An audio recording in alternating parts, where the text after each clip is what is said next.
Welcome to the Just Being Frank Show, the realest sports talk show on YouTube, giving fans a real-life perspective on sports and entertainment.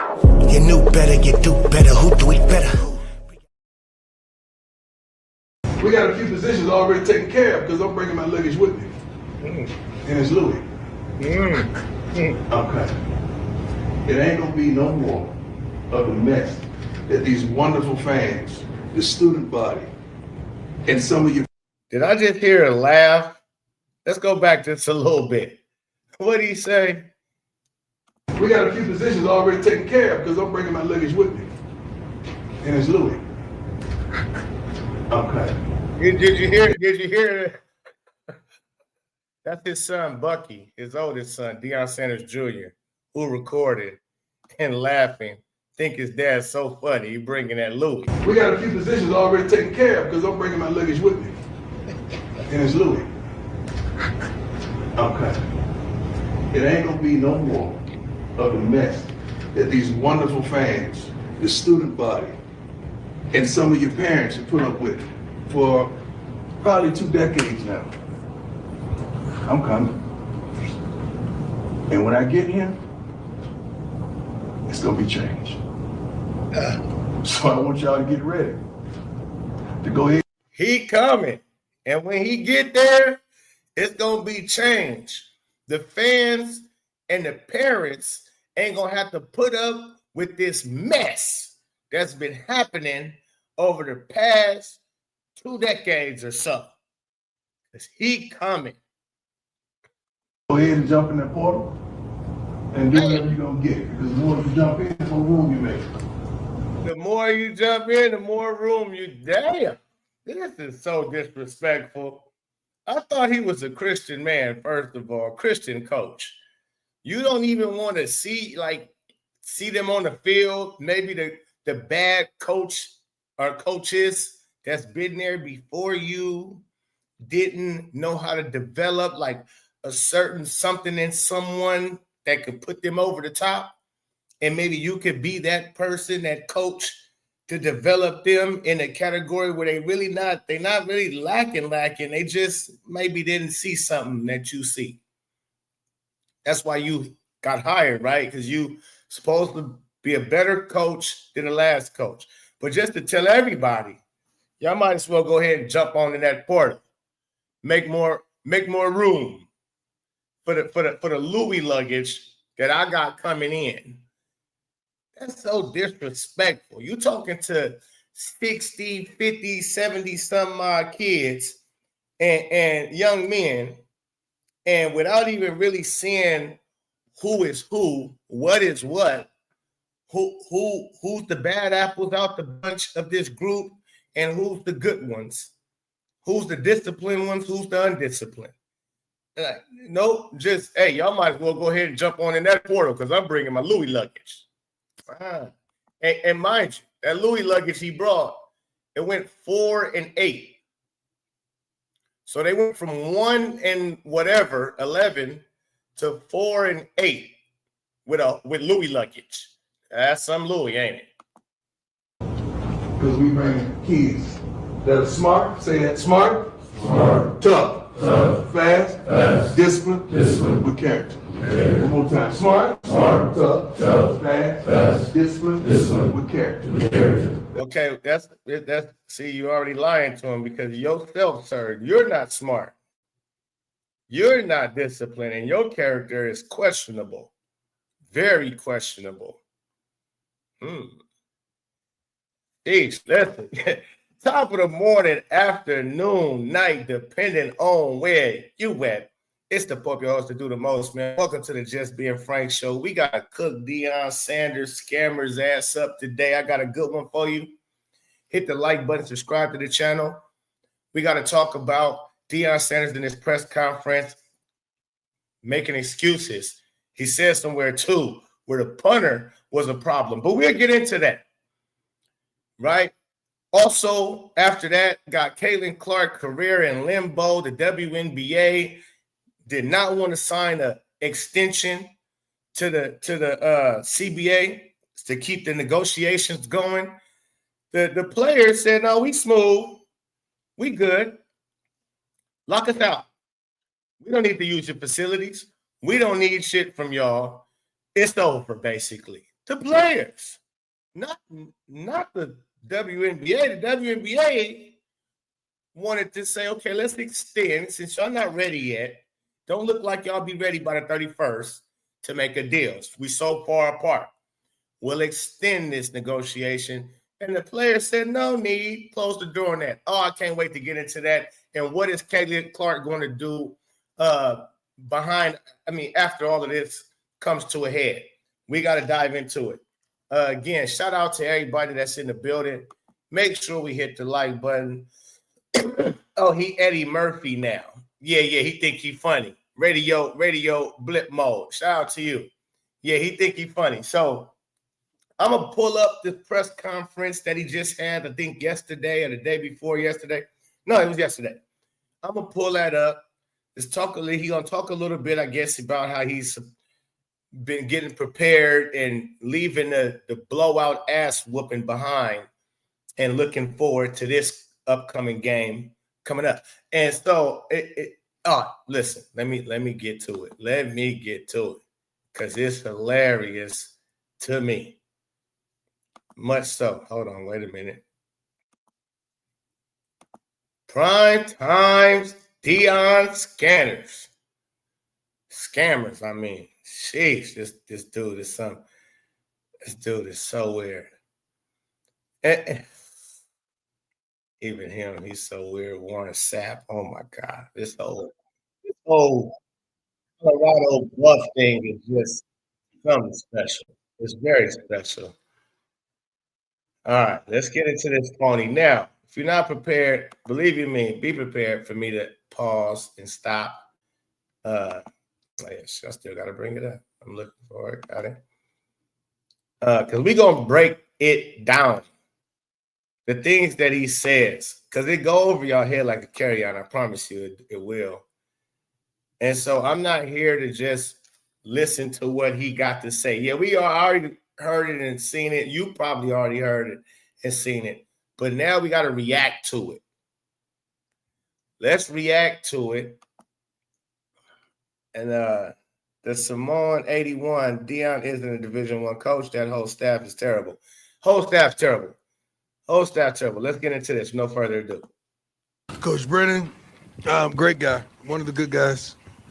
I don't think there's any guy that coaches in the Big 12 that's not a good guy. I've met all of them there. Right, yeah, because you glaze every coach you come across. Oh, he's a good guy. Oh, I love him to life. Oh, he's marvelous. Oh, so much respect. Great character. Sound the same every week. Studious, authoritarian type of guys. They're leaders. Ooh. They have principles, and then a tremendous amount of structure. I like him tremendously, and I love the job that he's doing there. Why do you love the job he's doing there? See, to me, this is just like, what is this? Does other coaches do this? Do they just glaze the coach that they're about to face off, like just for no reason? He probably don't know this coach from a can of paint. Like, he don't know this coach at all, probably. Just played against him a few times, but he don't personally know this coach. Oh, I love him. I love what he's doing over there. Like, what?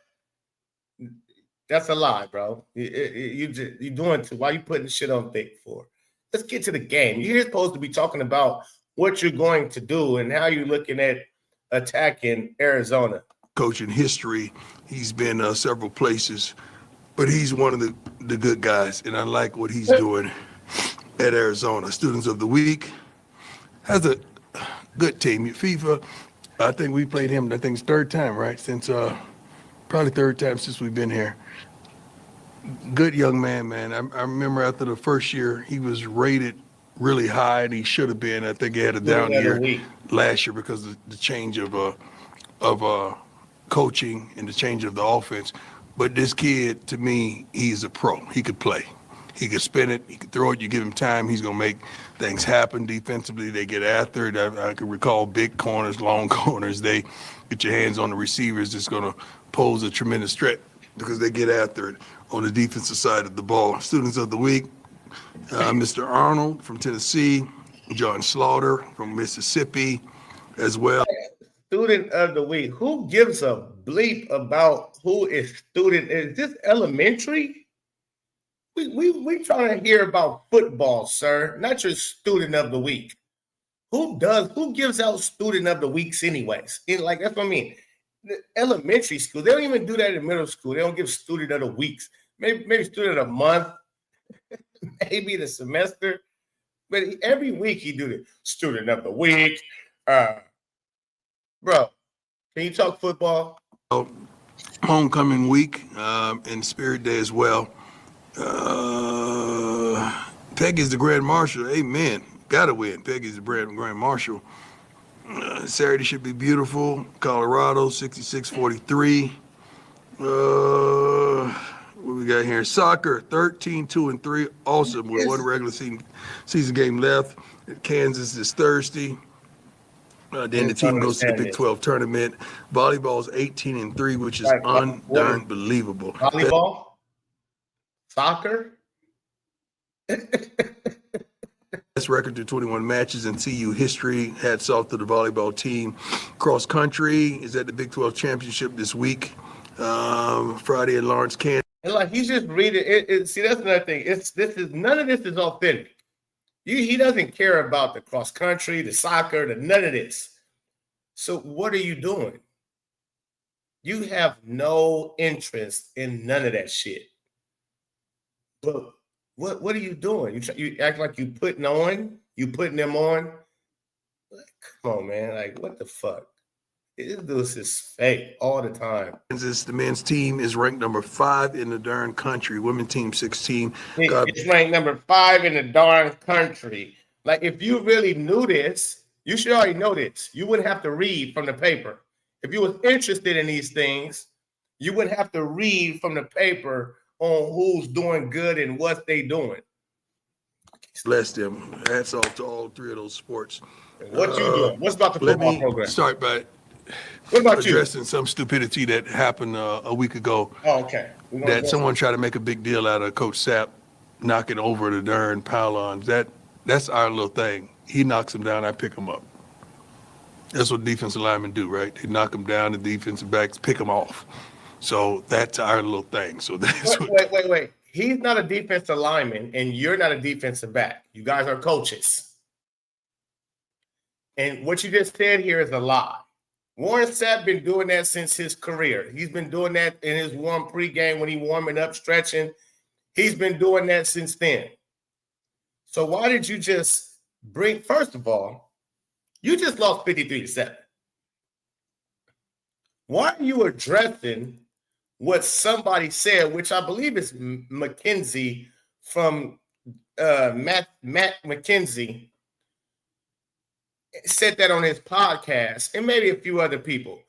But my goodness, bro, why are you addressing that instead of how you got your ass whooped and how y'all looking in practice and ready to move on? This is funny to me. That's what we do. Stop trying to make something out of nothing.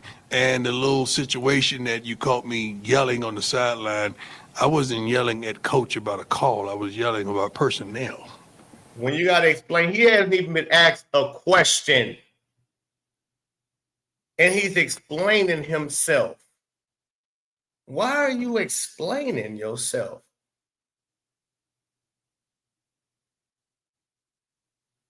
What is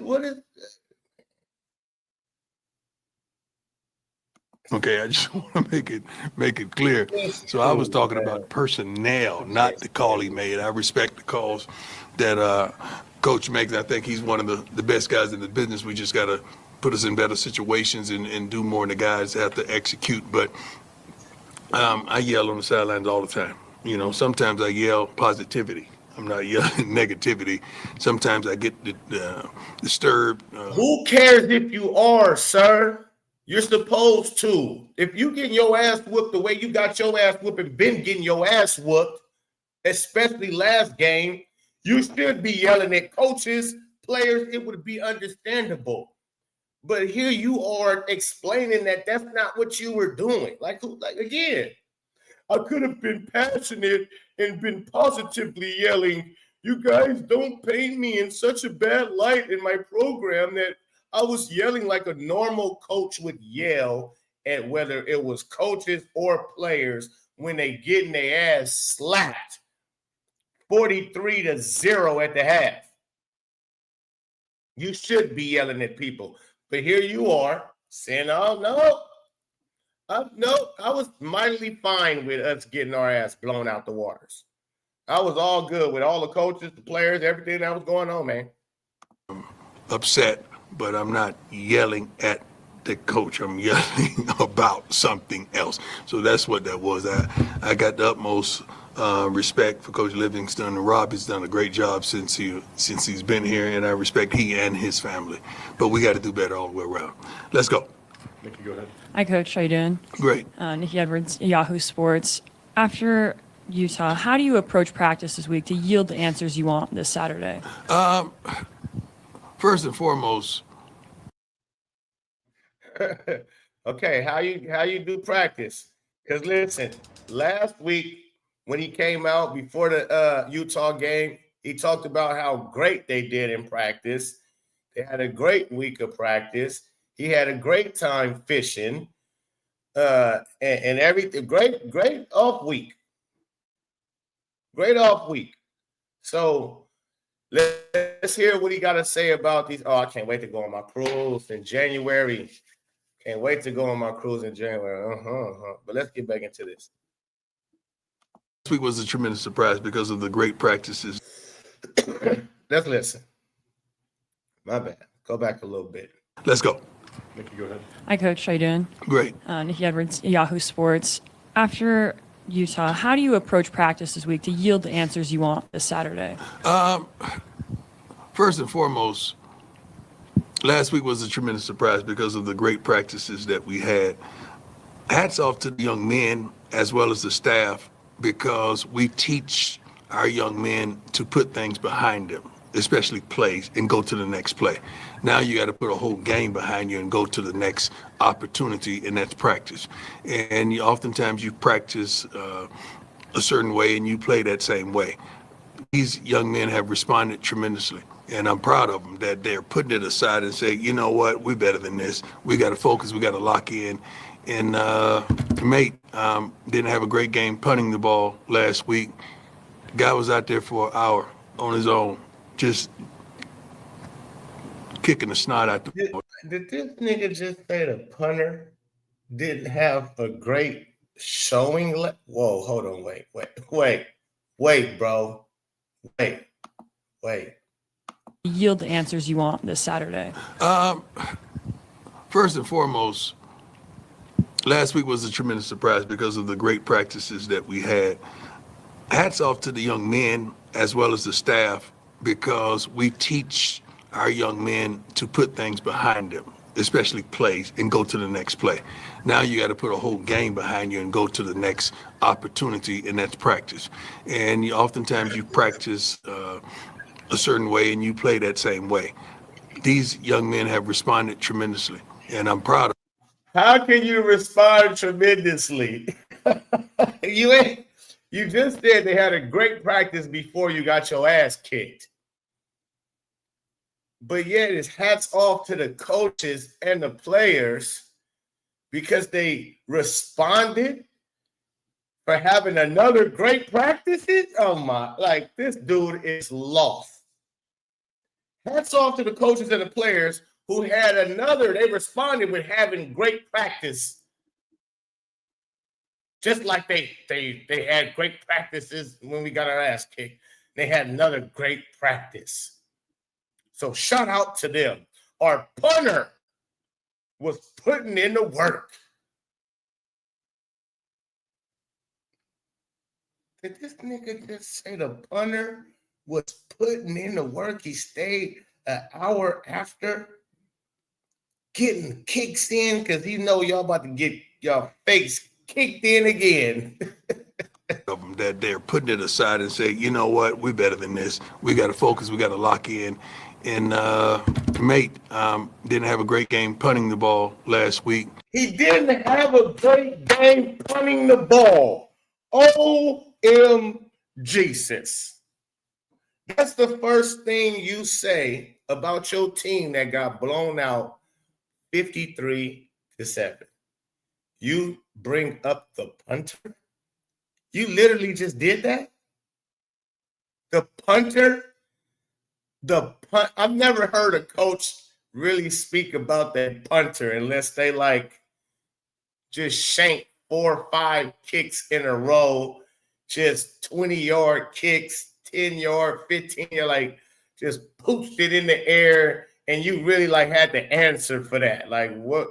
It happens here and there for a punter to come off the side of their foot, and but they usually don't have 3, 4, 5 of those during the game to where you have to be like, call out. You're punting. The punting. Maybe the special teams if it was getting blocked all the time, but the punter didn't play good. So is that why you lost? Because your punter didn't pin them on the 1-yard line every time he kicked the ball off to him because your offense just couldn't do nothing because you refused to run the football. You want to put Caden Salters in situations as if he's a passing quarterback and never really put him in no running situations, even though he's a running quarterback. The defense gave up 400 yards at the half. And you talking about the first person that you came who was working on their game who didn't play well.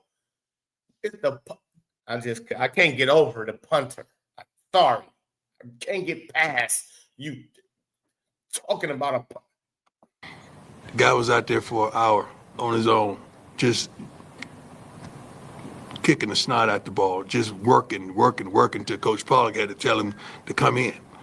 So you like that. You want to see that tenacity out of your team, and that's what we're seeing. And the coaches are holding them accountable, and I'm holding myself accountable as well as the coaches accountable. That's on us. Not, because let's go. Let me show you how you're not holding yourself accountable. Let me show y'all where he's not. Watch this. Sometimes you practice a certain way, practices that we had. Hats off to the young men as well as the staff, because we teach our young men to put things behind them, especially plays, and go to the next play. Now you got to put a whole game behind you and go to the next opportunity, and that's practice. And oftentimes you practice a certain way and you play that same way. These young men have responded tremendously, and I'm proud of them that they're putting it aside and saying, you know what, we're better than this. We got to. These young men has responded tremendously, and they put it again. To me, it's not the young men. Yeah, they was out there, they the players, but it seemed like y'all was so unprepared, which is all on you. You can be a good player. The other team got good players. You got good players, they got good players. Who's properly prepared? That's what it really ends up coming down to. Who's more prepared? Who's the better coach? Who can make adjustments on the fly? Who can do this? Who can get the best out of their team? Who has the best game plans? And so on and so forth. So really, it should have been not the player like how they responded. No, they had a good practice the week before. You're the one that was out fishing. You was out fishing. So while you was out fishing, what was they doing on the bye week? They probably smoking weed, partying, getting their dick wet, all kind of shit. They was doing the most. You couldn't have practice, right? You didn't have practice without you, right? So if I tell you, if you fishing, there's no practice. If the head coach is taking off instead of trying to know every and anything what's going on, especially you're facing a top opponent like Utah in your division, in your conference. That's crazy work that you wait. They in the Pac-12? I mean, not the Pac-12, the Big Ten now. Utah might be in the Big 10. They're not in the Big 12. I don't think so. Y'all let me know in the chat. But it just amazes me how he has no accountability until after they did this, did that. Yeah, now I hold myself accountable too. Focus, we got to lock in. And Mate didn't have a great game punting the ball last week. The guy was out there for an hour on his own, just kicking the snot out the ball, just working till Coach Pollock had to tell him to come in. So you like that. You want to see that tenacity out of your team, and that's what we're seeing. And the coaches are holding them accountable, and I'm holding myself accountable as well as the coaches accountable. That's on us. We got to put the kids in a better situation. Yes, sir. Hey, Coach Harrison Simeon, Buffs and SI. After Saturday, you talked about how leadership and preparation starts with you guys and the coaching staff. After a loss like that, have you given any thought to changing responsibilities to better suit the team at this point? Well, you always do that. We do that from game to game anyway. Let me address this comment. 3179 says Colorado got blown out because Utah is good, and they were pissed off about losing to BYU. Blame it on the sorry punter. Yeah, and Utah, yeah, they good. They definitely they are right. They're not world beaters. They're not Georgia. They're not even Texas. They're Utah. They're good. Like you said, they're good, but they shouldn't blow you out like that. They shouldn't blow you out like you're North Dakota State and they're Alabama. That's how they blew Colorado out. Yeah, no, it's way more than that. It's not something that we don't do. We just don't tell you all the time. They didn't even have their starting quarterback. They had a true freshman starting. First start. How you lose 53-7 with a quarterback? This is his first time out there starting. He played before. He came in the game and mixed it up, but starting the game out. We do it. We do that anyway.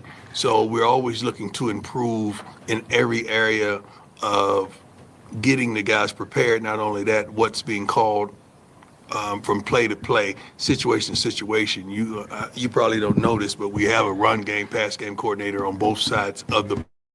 So that's being challenged all the time. And I challenge these guys all the time, and I challenge myself all the time to get it right. We just got to get it right. We're not achieving what we're capable of achieving at this point. Right, go ahead. Hey, Coach Brian Halbel, the Daily Camera. I have a couple questions for you. Mm-hmm. After the game, you mentioned you wanted to find out the whys. Right. Did you find out some answers as you were going through? Most definitely. And what were some of the things I you don't found? want to share those. Okay. Yeah, most definitely I found out the whys. We sat there as a staff and watched the whole, not the whole game, we watched half the game together the next morning at noon. Whoa, wait. You didn't watch the whole game? You just wanted to see how you – it wasn't no need to watch the – I got your ass whooped so bad, you just quit in the second half and you didn't need to look at nothing in the second half, huh? Because it was already 43-zip in the first half. So you just wanted to see where you went wrong, where it snowballed at, and you fixed the why. So you fixed the why. Because, again, what the reporter is asking last week, Deion said he doesn't know why these things are happening, why they're losing, why they're so bad. Then he's asking, did you find out the why? Yeah, we figured it out. Yeah. All right, we're going to see. Then I want to just as a follow-up to that, this offense obviously has not been, super explosive. I think right. Both sides of the ball hadn't been explosive. Yeah. Okay. Not just offense. The defense has been giving it up as well.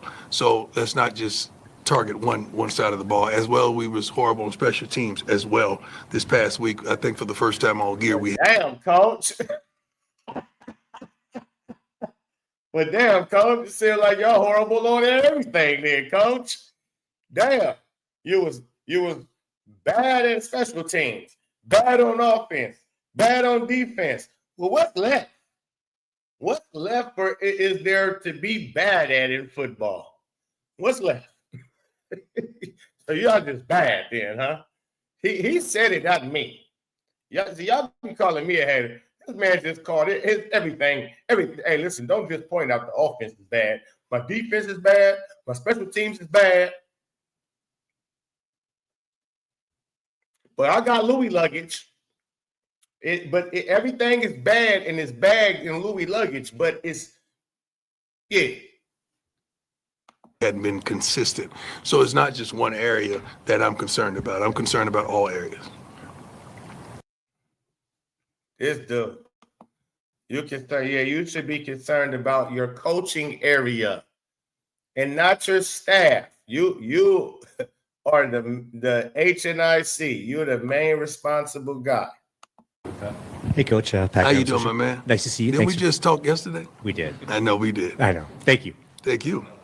Hey, Again, to these reporters, I mean, whoever these people are, they asking some softball ass questions. This dude, you see what a video I played, he's so arrogant and such a narcissist. They should really be attacked. He done said so much shit. We coming. Oh, do you believe? Oh, this, that, and the other. Shador, we gonna pull an Eli. It's like he swear he's that guy in this coaching world. He's that guy when it comes to him playing football.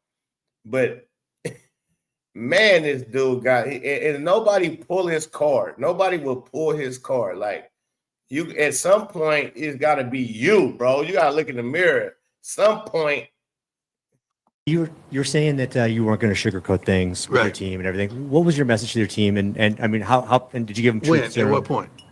At what point? Oh, just at the meetings and what you saw and what you went through and finding consistency. After the game, you got to understand I'm a little. No, he ain't staying after the game. See, again, he said after watching film, so on and so forth, like seeing what you need to fix. I'm a little deterred, so I'm going to speak what's on my mind, what's fresh on my mind. I don't even remember everything I said. I'm pretty sure it was recorded because that's what we do. That's what media does as well. Coming in what you said. Monday morning and today. And maybe that's the problem. You record every fucking thing, idiot. It's been a approach just to challenge them on certain things. You got to know your team. You got to know what they could stand. You got to know how to push them, where to push them, when to push them. You got to know what you're dealing with. And I know my young men. I know the coaching staff. I know what's inside this locker room and inside this program. So I know what buttons to hit personally. And I'm trying to hit every button we can up until that game on Saturday. You keep missing the buttons, I guess. You hitting all the wrong buttons, sir. Hi, Coach. Adam Tiger, How you doing, sir? 24/7 Sports. The offensive line had been playing well this season. Yeah. Was there kind of a common theme to their issues that they had on Saturday? They just didn't get it done. It's one of those games. They just didn't get it done. It's like those games they get it done. It's one of those games they didn't get it done. So you can't just pinpoint one thing and say this is why they didn't get it done. It don't work like that. Sometimes you have great play in this area, not great play in that area. That just happens to be a game that we didn't have great play in any area. But the line was being bragged about as if there was one of the top protecting lines in the country. And so, no, when you're usually that, you don't get dominated at the. You don't just. Oh, they just play bad that game. No, it's consistency. A whole line, did everybody just play bad, or you didn't have them right. As far as again, you putting them in bad situation when everybody blitzing and you don't have your protection correct. Coach Jack Carlo. My man, always a pleasure. How are you? Appreciate the time again, Coach. You mentioned new mate there, getting some extra work in. Just overall, just what have you seen from this team? I guess he wasn't a fun plane ride back. No, we didn't hear Pete. I didn't want to hear Pete, on the way back. And I told him I've been not hear laughter or joy, anything, because we've got our butts kicked. These guys understand the assignment. They understand the mission. It was one of those days that it just didn't work. You got your butt kicked. Don't sugarcoat it. Don't placate it. It is what it is. Now, guess what? Let's flush the darn toilet and let's move on. And that's what we've done. We flushed the toilet and moved on. Because going back from Iowa State and what we just did, that's two different teams. That's two different teams up with us, not them. Forget the opponent. I'm talking about that's two different things that you saw. Now we got to get back to that former team, and then improve on that. And we're very much. Well, then don't go fishing and not have practice and let everybody just be off like y'all accomplished something. Yeah, how you only got 3 wins and you beat an Iowa State team that's not a world beater. They won't be ranked. They're probably going to lose the rest of their games for the rest of the season. They might win 1 or 2 more games. Like, they're going to have a bad record. So it's not like you beat a team that's a real good team, that's a playoff contending team. You beat a team that was predicted to be a good team, but hey, that's just predictions.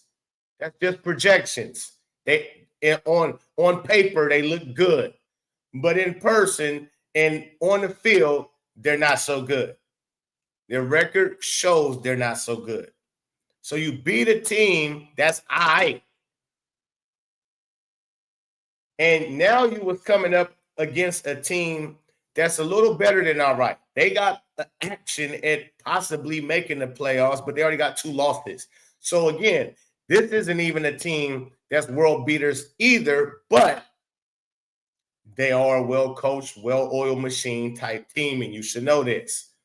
So you using your bye week to go fishing and let the players on Colorado have a week off or the day or 2, 3 off while you go fishing and relax them 9 toes, 8 toes, then you've been exposed.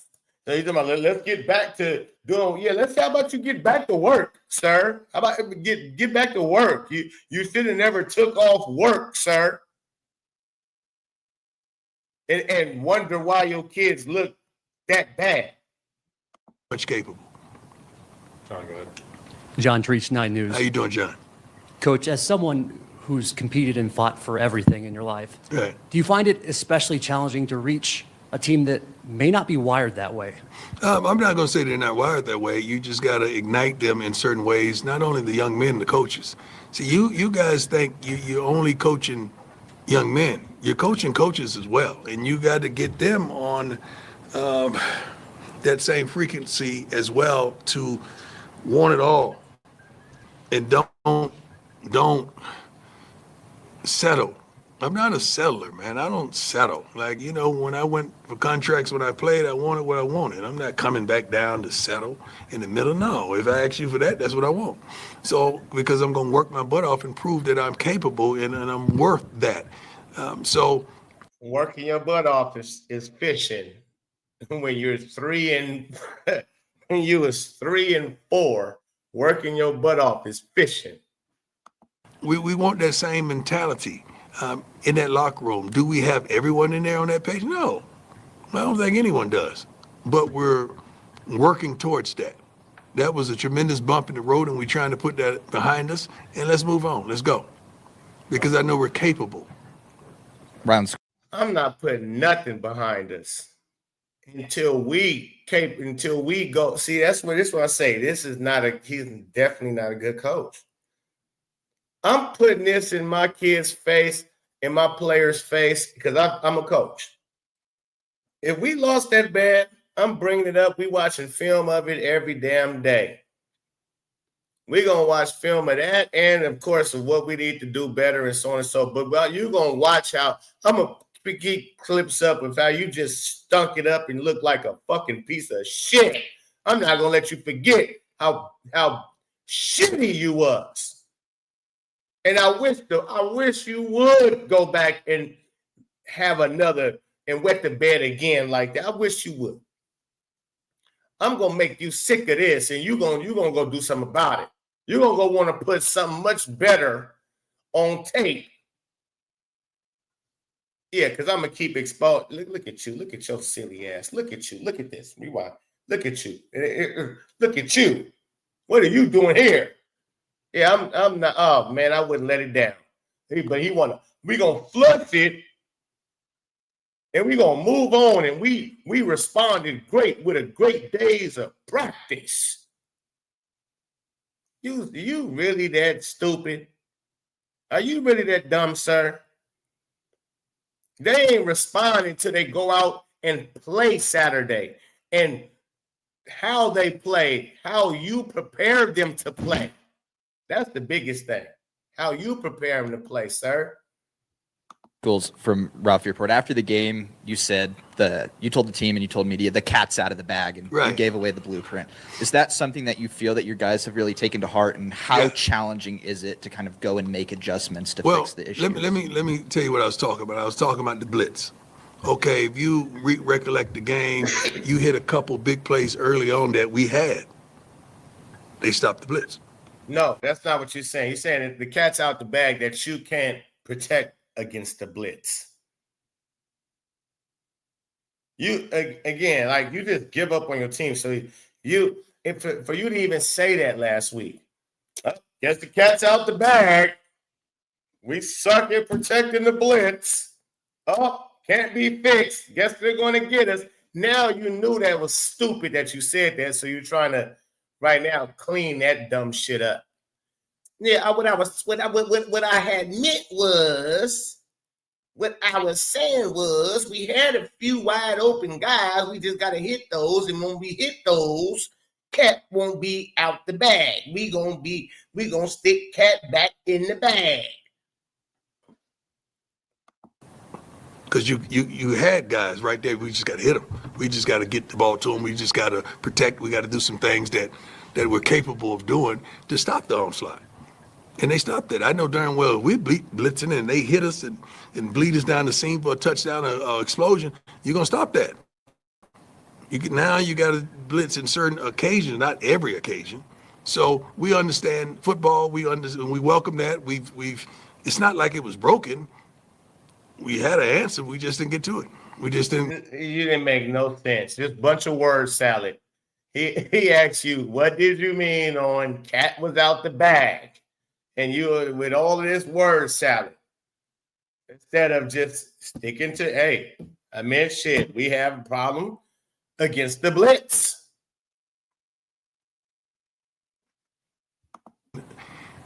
Do what needed to be done on those particular plays.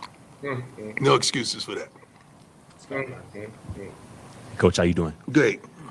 Scott Proctor at DMVR. You guys have had 3 road games now, and I think each of them haven't gone up to your expectation, kind of your standard. Right. Why do you think that is? Have you kind of noticed a different team on the road versus No, I think it's a different team than night. How do you think that is? I don't think the road has nothing to do with it. I think at night. That's what I think. And we gotta fix that. We gotta figure out ways around that. But let me tell you something, man. No, he didn't just say that. This dude is so tone deaf. Did he just say it's not the 70, 80,000 people that come to the games that cheer for us to lose, cheer for their team to win and boo us to lose?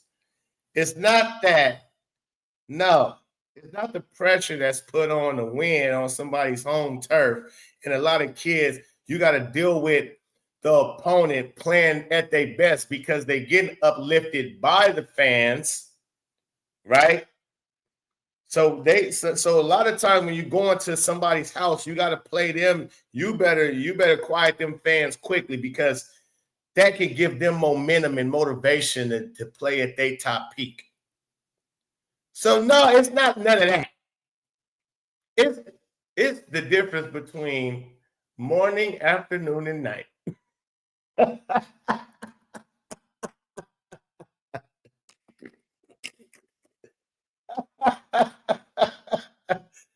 Oh, this nigga said it's the difference between morning, noon, and night on if we good or not. That's hilarious. Again, you should never want to go play for somebody who can't win games because it's nighttime. Why would you even want to put that in your kids' minds? The national title game is held at night. So you just basically told the whole nation, I will never be able to win a national title game because I don't know how to prepare my team to play for night games. We're terrible when it comes to having to play at nighttime. And again, this shows your lack of being able to coach. This isn't X's and O's coaching. This is planning the mapping shit out coaching, management of players and how they spend their time and being prepared to play at night at a 9 o'clock game. What are they doing during out the day? What do you have them doing? What do you have them doing during the day? Because I would have it mapped out of what we doing. We eating breakfast at this time. We watching film at this time. We doing walkthroughs at this time. We taking a nap at this time. I'm talking about we gonna all take a nap. You hear me? I'm taking electronics, everything. Yeah, from grown ass men. You all that's getting shut down. We taking naps at 3, 4 o'clock. We're going to get up at 7, 8, go get our breakfast, watch some film, do a walkthrough, go take a fucking nap. Wake up at 4 or 5, get to this facility, get our shit on, get out there, do some more walkthroughs, yada, yada, yada. To use it's too dark outside for us to play. That's me. I don't understand how Colorado don't fire this dude just off the things he says.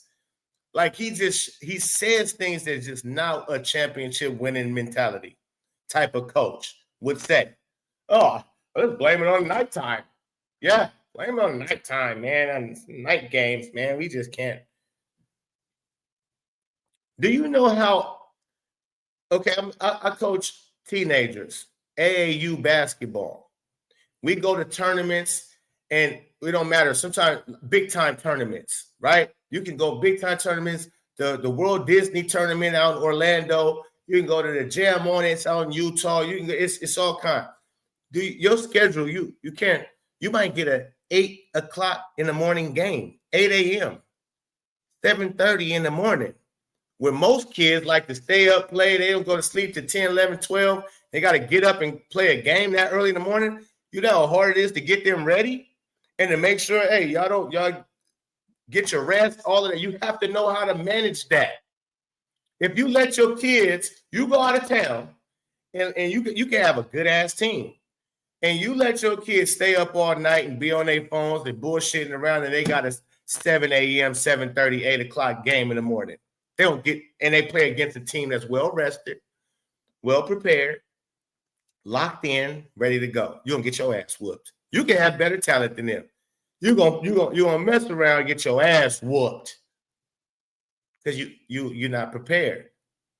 So that's just all this says is Deion isn't prepared to be a head coach for a D1 school. He's a fool. He doesn't know how to coach a team who has a night game. That's ridiculous. Shout out to AW.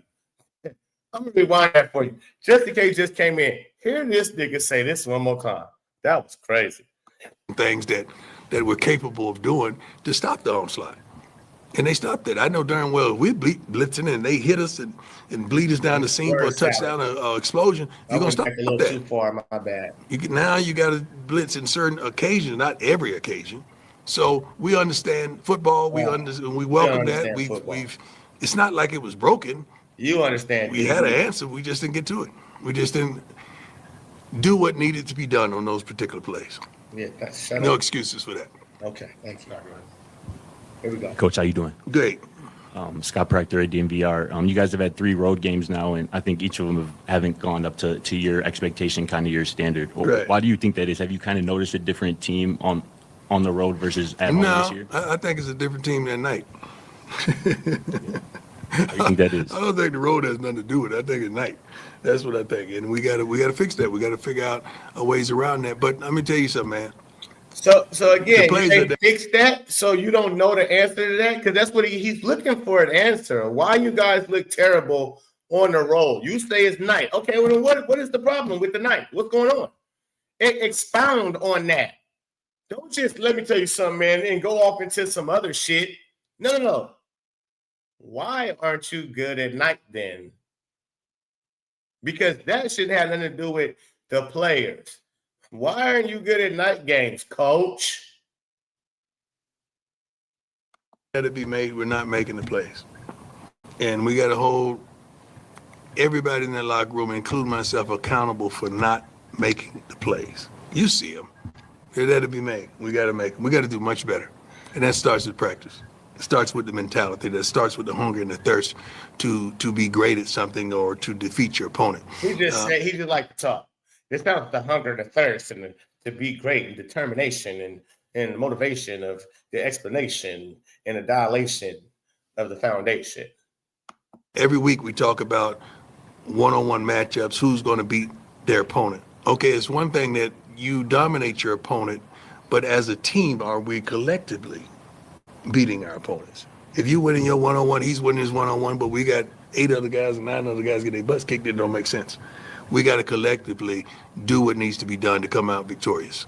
Appreciate it. We better than that. Hey, Coach, Tyler King with the How you Denver doing, Gazette. sir? I'm doing well, thank you. I was just curious, you mentioned after the game the other day that you were surprised because of how good a week of practice you guys had. I remember players saying after the Iowa State game similarly that was the best week of practice you guys had to that point. The way this nigga be having his pains, is he something wrong with his hands too? Is his fingers something wrong? Is they stiff? Like, what is it? That shit, this is weird. Like, do that on your table. It just feels weird too. Like fucking. Like, what are you doing, sir? Like, that's weird. Loosen up. Loosen your fingers, bro. Can you bend them motherfuckers? They just like this the whole time. And it kind of translated to Saturday. What was different about this week that it didn't translate the practices over to the game day? Second play of the game, which went for a touchdown. Then you get the ball on offense and you 3 it out. Then they go again, it's touchdown. Then you get the ball on offense and you 3 it out. Like that kind of stuff, that's, you got to have the strength to stand up to that and to bounce back and to fight back and say, no, we got this. Even if we don't have success on this down or this play, we got this. We got another opportunity when we get back out there.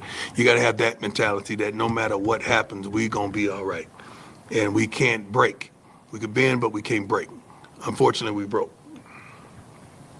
Hey, Coach. Shane Holcomb, Scobo Sports. I just want to get your comments on recently we've seen a theme across the college ball landscape where, teams are moving on from their coaches faster than ever. Yeah, do you think that, these schools and fan bases have lost the sense of patience in the process of building something? Well, there's no one patience in this world.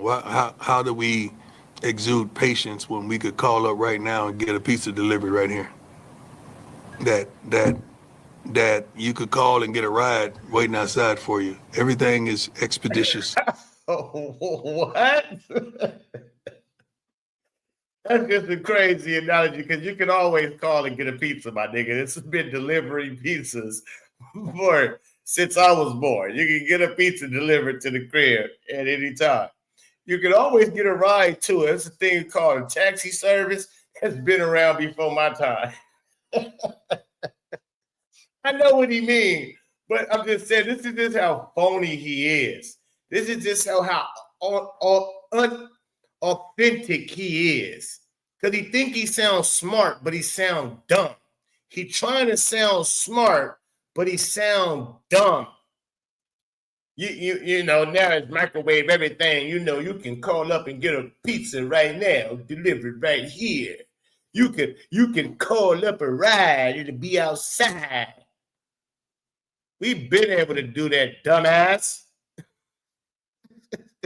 In this country, everyone wants the quick fix, the quick things. You got mail order brides too, right? You get married, right away. You could get a BBL. You could come in here flat as I don't know what, and leave thick as a Snicker. So it is. Christian man, him again. He's trying to make this. Let's go back.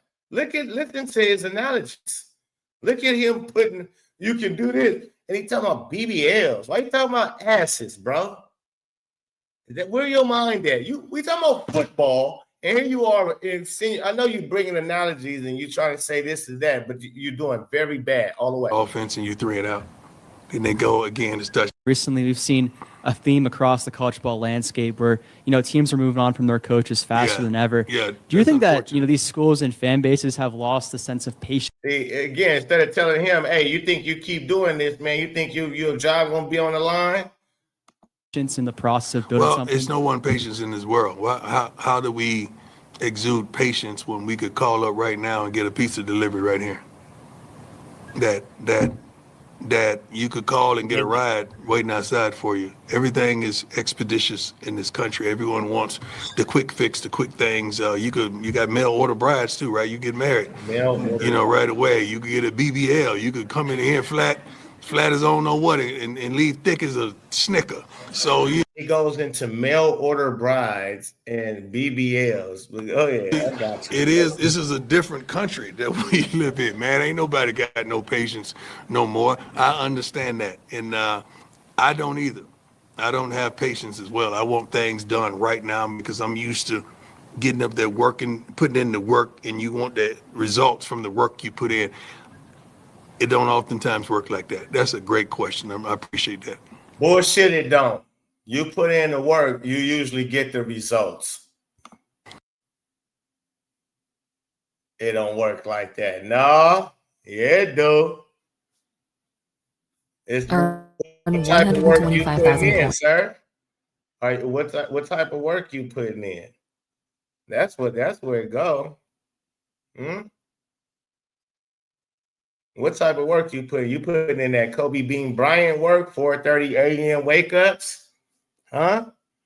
Because no, he didn't get to being over Jordan, but I can tell you what. It's a simple question. I've heard you say this a bunch of times. It's the next best thing. It's the next best thing. See, that hard work paid off into greatness. So again, if you've been working so hard and you doing the work, and yeah, you should get what you earn. I'm holding myself accountable. Yeah. How does one hold oneself accountable? You check everything in the house. You start off with yourself to make sure you're putting in the time and the necessary efforts that you need to, and the knowledge, as well as the players. You just checking yourself. Now you go down and you checking all the coaches to make sure what's being taught is the right thing, it's the right way, and they're checking the efforts of the young men, and we're watching enough film to make sure we're doing the right thing, we're calling the right thing, we put them in the proper situation. Then you go down and check the young men to make sure they're doing their jobs and they want this.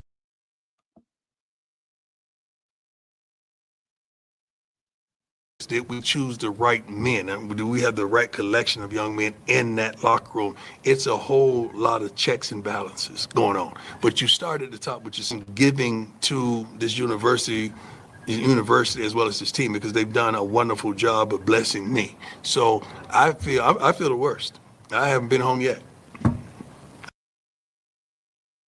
I've been here every night since. I haven't been You home should feel the worst yet. because So that's how much I care. That's how much I love. So again, it should have been a gym rat already. You should have been a gym rat already, and you wouldn't probably even been in a situation.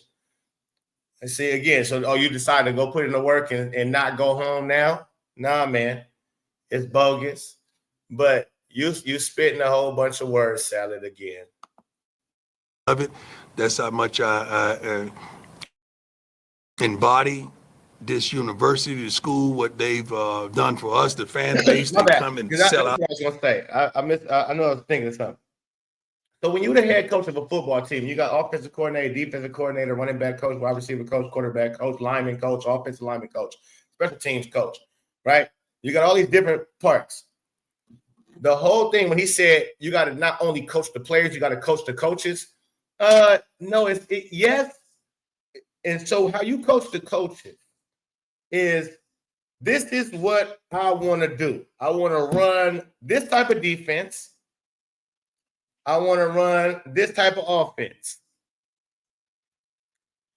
Whether you're offensive coordinator or not, if you're the head coach, you can come up with many plays and say, hey, here go the playbooks, whether it's defensive playbook, if you're a defensive-minded coach like Deion should be, and you got different schemes of defenses and different blitz, because that's how you see things, because you know how to play football yourself, and you know what works as well. So if you got another coach who might not know these type of plays and blitzes and schemes that you know, you can damn sure implement it and say, hey, yeah, I know you got a playbook you came over here with, I hired you with, you got things that you like to run that your way, but this is what I want you to implement this in too.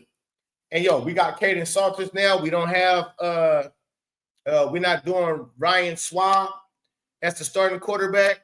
We got Caden Salters. So listen, this is what he did good at Liberty. He did that good at Liberty. I want you to implement some of those things into the offense. And y'all get on them on this, that, and other. My special teams, I want them running all the way through. I don't care if the ball get kicked out from out. They better run all the way, sprint all the way down the field on every play, whatever. Like just certain things. You say tell them how you want shit to go and what you expect out of them. I expect y'all to have a running back hitting the A gap and knowing this, so on and so forth. I expect you to develop this talent in this certain way, in this area.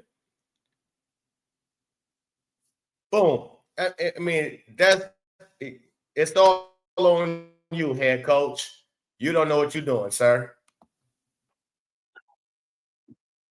Out during every darn game that we earned it. And seats left. Couple seats left. Hopefully it sells out again, and they have an expectation, which we've created. So we want to appease them because this is a wonderful place to live, wonderful place to play the game. And I don't know why a young man wouldn't want to go out there and give it his all. This week, I'm glad you got me going. This week we talked about hobbies. I asked all the team about their hobbies. Some people said, I like to fish. I like to hunt. I like to ski. I like to cook. I said, is anybody compensating you for that? They said, no, I just like to do it. I said, we didn't even tell you to do it, but you like to do it, right? They said, yeah. I said, when you do that, do you give it your all? They said, yeah. I said, well, won't we do the same thing with this game? Because last time I checked, we're getting a check to do this. So let's give it your absolute all. Make it your hobby. So you mean to, because you right now you're telling us your team, your players don't give they all. You telling on your players without telling on your players, but you literally telling on your players, saying that you and not even telling on your players, you're saying that they don't give it they all, because you wouldn't have this in your mindset. And again, I just think that you're just weird in everything you do and say. Hey, what's you guys' hobbies outside of football? You just like to do it just because, right? So you don't think you recruited it. So you didn't recruit players. You don't know this about your players. Didn't you recruit these players? Did you not recruit these players? You don't know that they give they all at football? You didn't watch any film on these players to see how they gave they all before you even brought them over to your school? See, that's what I'm saying. Like, you sound kind of dumb. And because, so did you see when you watch film or the recruiting tape, a highlight tape, did you see somebody not giving they all? Because you shouldn't just get highlight tapes. When you're a recruiter, a scout, they can get footage, game footage, not just highlights. They go get high school or wherever they was. If they transfer, hit the transfer portal, you got footage, game footage that you can watch and see what's they giving they all on each and every play that they was out there, or what's they half-assing it here and there.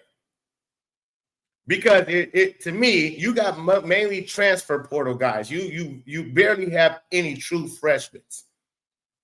So that means you didn't do your work. What we were talking about, you didn't do your work. Obviously, if you got to ask this question, because you should know who you have in your locker room. Didn't you tell us that earlier in this, that you know who you got in your locker room?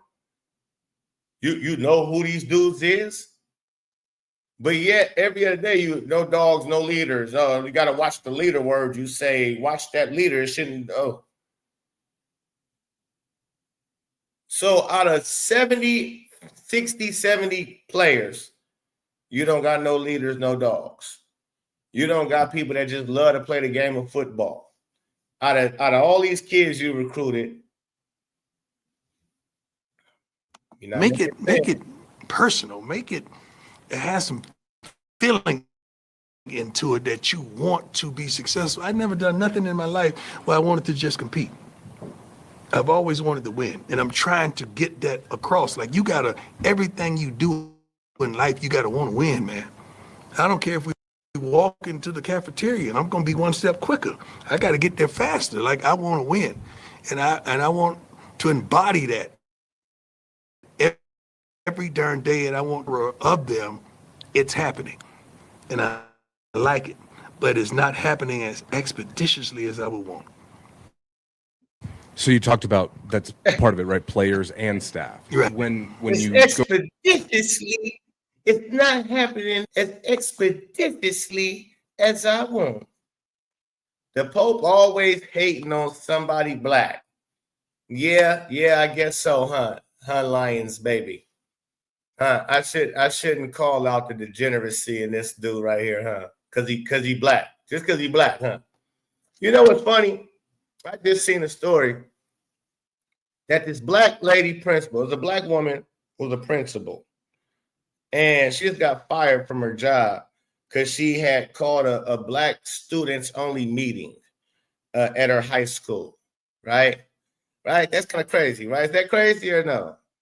Is that crazy? A black woman will call a only black student meeting with that. Is that crazy or is that ethical? Is that smooth? Well, I thought it was crazy until I found out what she called them, the all black only students, black students only meeting. Until I found out why she called it, I said, oh, that makes sense. But you know who ended up getting her fired for making sense and holding black people accountable? Black women. So this black principal, high school principal, who has been who is holding this meeting to the black students because they are the reason the school is at a B, an 80 something instead of an A, from their test scores or whatever. The black students are the reason her school isn't succeeding the way they used to succeed. It's going down. The numbers are going down since 3 years. Now it's at 83%. It used to be at 84, I think the year before, and 87 and 88. And so they're usually at A school. And now they at B school, and it's damn near trickling down to the C. Right? The last 3 years, they've been going down and down. So she did the division of who is who. Mexicans, they holding us down. Oh, it's in Texas. That's what I was trying. It's in East Texas somewhere. A lot of Mexicans in Texas. Mexicans, they holding it down. Whites, hold it down. Asians, for sure, holding it down. Blacks, not holding it down. So she said, hey, I need y'all to pick it up. We the lowest on the totem pole. Now, is that a bad thing? Lions, baby, I want you to speak. Why are you not talking no more? Should she not held those kids accountable? Should she not have called out those kids, those students, those black students that's holding them back from greatness? Should she not have done that because they black? Even though they're the problem? They're the problem of them getting to greatness. They're the problem. They're the reason why they're about to go from an A school to a C school. And wouldn't that look bad on her resume if she's the black woman principal at this school that used to be an A school? Now she's the principal of the school, and this shit then went down to a C school. And why is it now a C school? Because the other white people are going to be able to look at the demographics and say, oh, all the black students, well, not all of them, but the majority of the black students is the problem.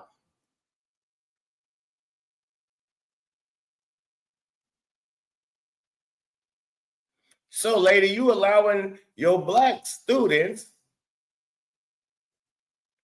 to not meet expectations that's required by our school, who's been an A school until you got here.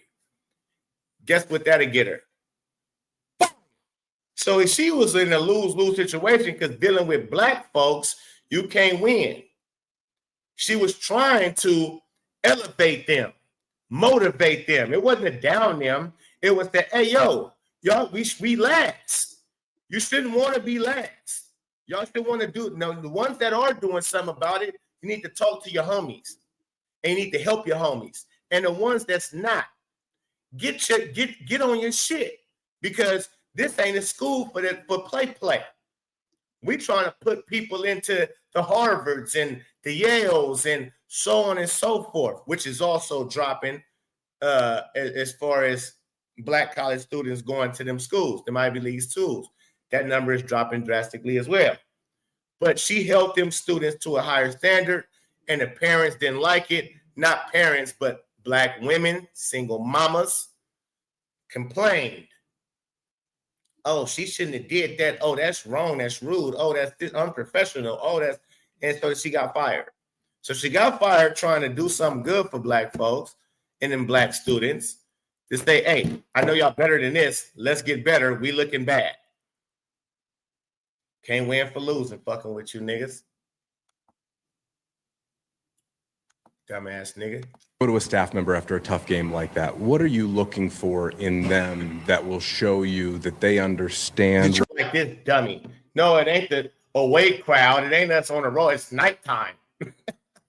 Nighttime that's killing me. What happened? Okay. I'm not looking for them. I know them. Right. They wouldn't be here if I didn't know them. I'm just looking for the truth. Let's talk about it. What happened. Yeah, shut up. You ain't looking for nothing. Matter of fact, I'm gonna go to something else real quick. I'm gonna go to something else. Since you want to talk, yeah, I sure am. Let's talk about it. Let's talk about some black people real quick.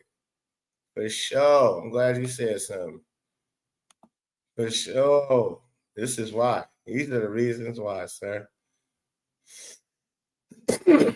Watch this.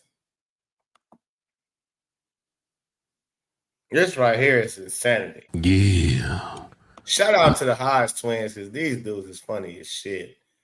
Funny as shit, and they keep it 100.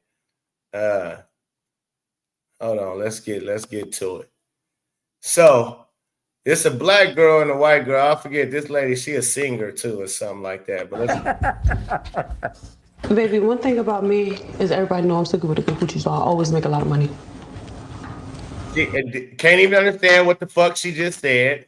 They don't pronounce their word right. Baby, one thing about me is everybody know I'm still good with the coochie, so I always make a lot of money. I make a lot of money. Remember Angel Reese? She boy, I tell you, black community is cooked. Yeah, it's cooked. It ain't me. You better check this. Baby, one thing about me is everybody know I'm still good with the coochie, so I always make She pulled that stupid ass hair like it was a jacket or something about the. a lot of money. That's amazing. I didn't know that about you. What do you know? That you're a musician. But that's why I'm interviewing you today, so I can get to know you. So I'm a musician. Mm-hmm. What the fuck that mean? Make magic or something? What is musician? I think you're confusing that. Yeah, I'm not no musician. I make music. I make music. Oh my God. That's not all I do. I make music, I act. I'm a TV star too, a young mogul.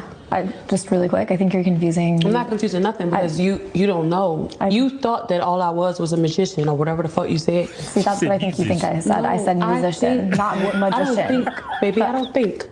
What is that? That's ghetto. I don't think. I know. Yeah, you don't think. That's ghetto? Did she have the nerve to say that's ghetto? That's what I'm saying, man. Black people, if you don't call this type of behavior out, something is wrong with you. You're a part of the problem. She's a big part of a problem. This is nuts.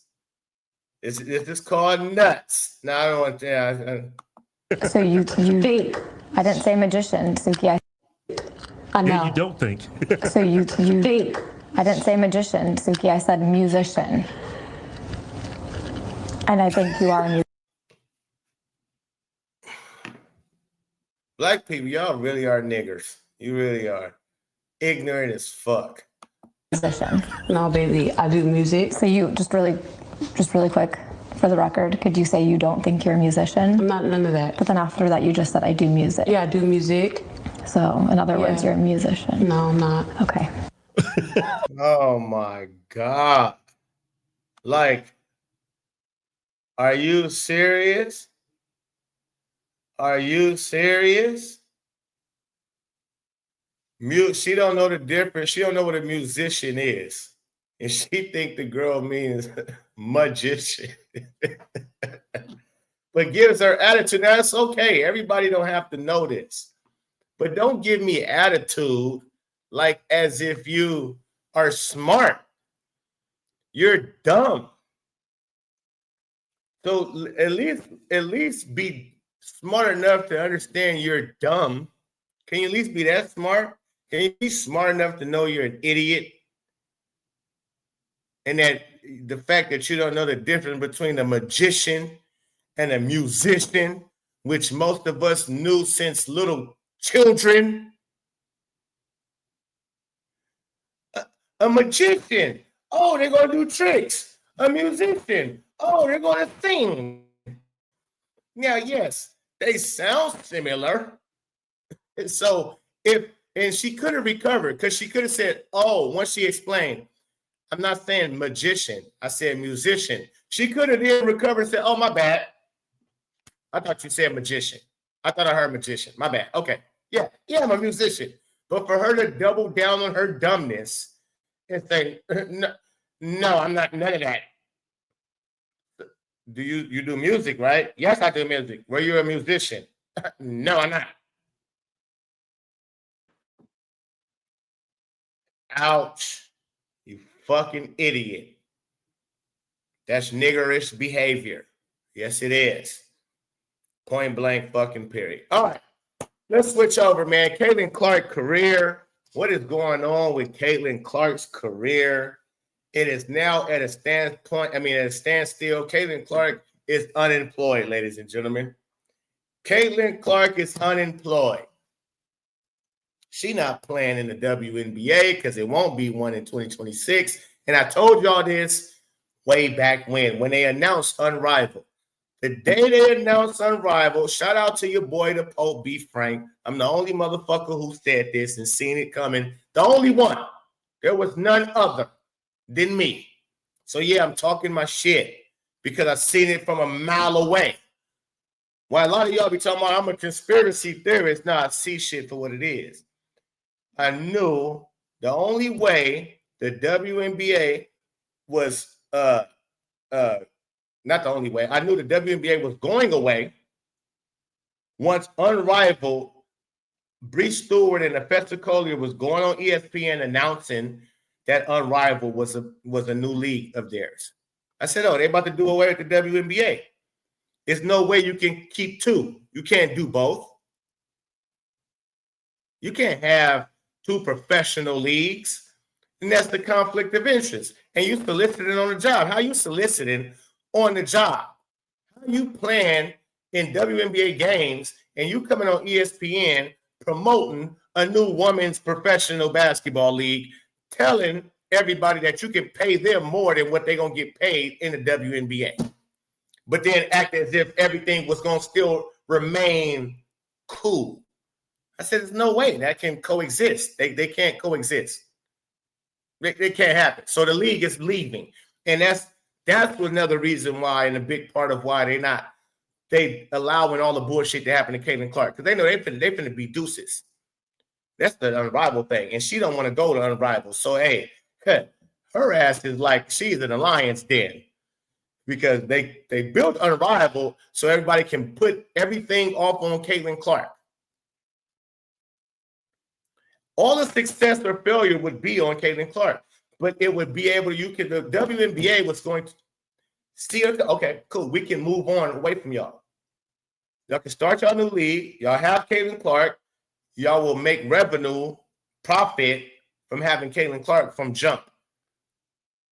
You won't have to be subsidized by anybody if you got Caitlin Clark.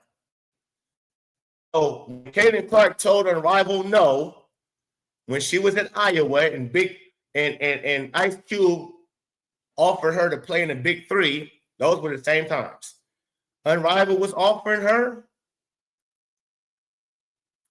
And so she turned down Unrivaled. And Ice Cube said, well, let's see if she'll play in the Big Three.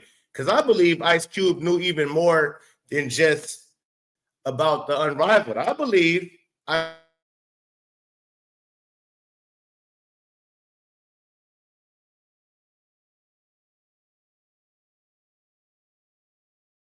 have. Okay, my shit froze for a minute. But after the CBA negotiation, after the CBA comes up, it will be no more WNBA, and the only thing left would be Unrivaled. And again, this is why I think Cube jumped out the window and said, well, it ain't gonna be no WNBA. It ain't. She don't want to play in Unrivaled. They ain't gonna let her play in the NBA. So let me be the first one to say, hey, you can play here for me. And I think that's a big reason why Caitlin Clark is also saying, I don't want to do 3-on-3. She keep letting be known, not just for Unrivaled, but for the Big Three. I don't want to do 3-on-3. Now, again, here we are. Shout out to BDP in the building, man. Here we are going into 2026, and Caitlin Clark is in limbo. Reason why we probably ain't heard from her. She don't know what the fuck's going on. But I'm like, Caitlin, you should know what's going on. You should know what's going on. You can't be dumb to this. And I'm sure you're not dumb to this. I don't want to believe Caitlin Clark is dumb to what's going on. Naive, whatever you want to say. If she's naive to they're trying to use her for this and trying to use her for that, and they want her to play in Unrivaled and this, that, and the other. Caitlin Clark's not, I won't believe that. So my thing is, and my frustrations with CC is, why ain't you got ahead of this, Caitlin? Why ain't your team, not just you, but your team, got ahead of this and already made some kind of deal? You got billionaires that's willing to start a league with you. You got overseas that would love to pay you top dollar. And I ain't talking about no Saudi league. Fuck the Saudi. China, London, something like that. They'll pay you top dollar and the league will be booming. Unrivaled. I believe, for me, ain't no talking with them, but if you told them I would join, if you turn it into 5-on-5, I think they would consider it. I think they would have to be in talk. And once they start losing all the money and not making no money, they would have to do more than consider it. Right? So I'm just like, well, what is Kayla doing? And is she behind the scenes figuring her next move out to play basketball? Because I don't care about Taylor Swift. You in the booth with Taylor Swift. I don't care about none of that shit no more. I don't care about you going to play golf. I didn't watch the last time you went and played golf. I'm not watching this time. It was cool that they embraced you and that shit was booming. All of that was beautiful. But I'm not into it, right? I'm not here to watch you do nothing but play basketball.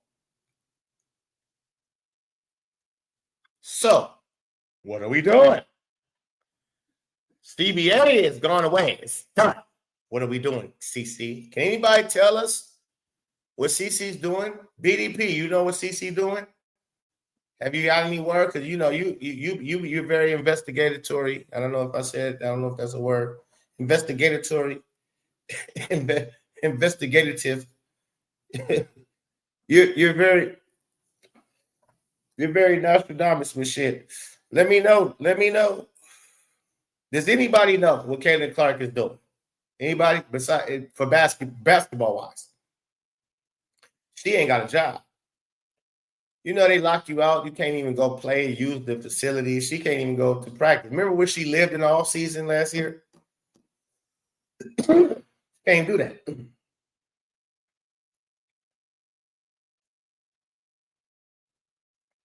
Shout out to Carmen. I've been good. I want to find out how Caitlin been. Anybody know? What is Caitlin doing besides going to Chiefs games? Besides that, and hanging out with Taylor Swift. I hear Lexi Hall been saying stuff. I think, I don't really know. I swear I haven't been paying attention to the WNBA. I catch BDP. Who do I still watch covering the WNBA?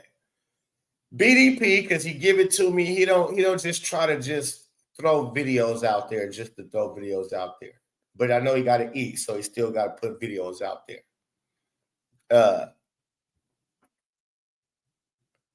So I watch BDP. I watch Mick from time to time because Mick could drop something nobody else really dropping. Mick could drop something nobody else really dropping. Angry fans, because I already know if he drops something too, he dropping something authentic, like it's authentic. It's something really on his brain. That's really it.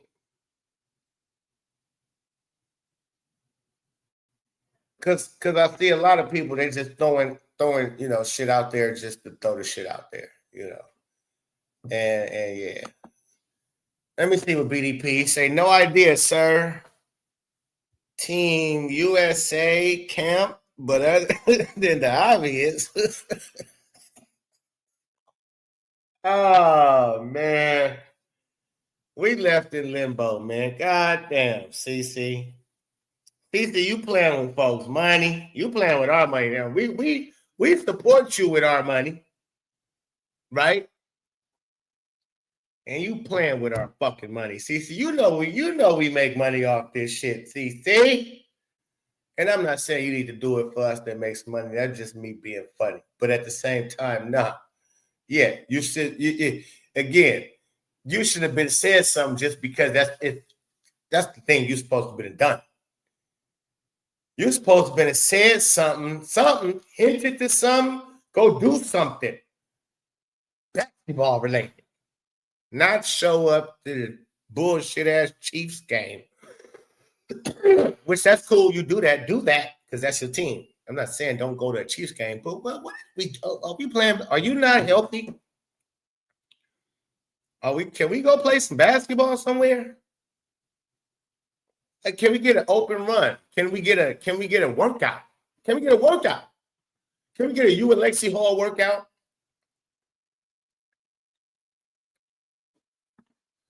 No, I didn't watch no championship game. Shout out to Charles Davis in the building, too. CC, you're not giving nobody shit, man. And you unemployed now. You unemployed. Don't be mad at us. We didn't do it. You mad at the wrong people, CC.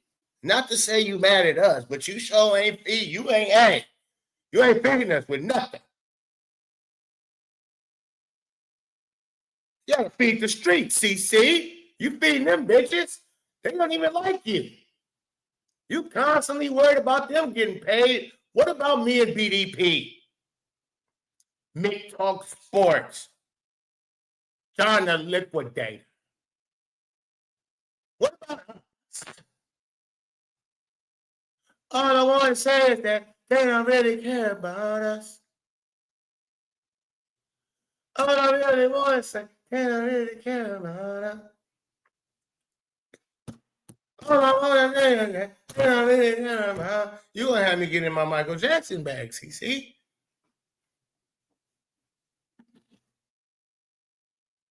What about us? The tubers, the ones that got you popping. We got you popping, not ESPN. I did it. BDP did it. Be responsible. I mean, you did it too. You did it. You did it. God did it. You did it, but we did it too. And all I want to say is that they don't really care. Caitlin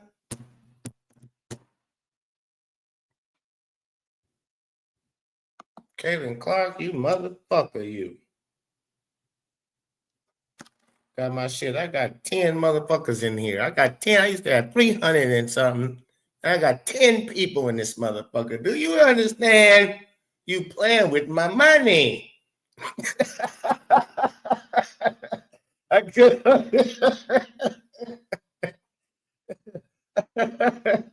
Hey, Thisha, you playing with my money, honey? Yeah. You need to have my money and have it on time. You can't tweet something. You can't go out and shoot a game of 21. Go play a game of horse with your brothers. Do you know how viral that would go? Think about the people. You're not thinking about the people. Go out in the front yard and play a game of horse. Put it out to the world. It's going viral. I'm getting 1,000, some 2,000, 5,000 views off the shit. Playing with me like this, man. Pissed at you, CC. Yeah, because I don't got nothing to do, CC. I'm gonna when it comes to YouTube, CC. I'm not interested in a lot of other shit, CC. I'm not. I don't care for sports. I care to watch you play basketball. But you don't play basketball.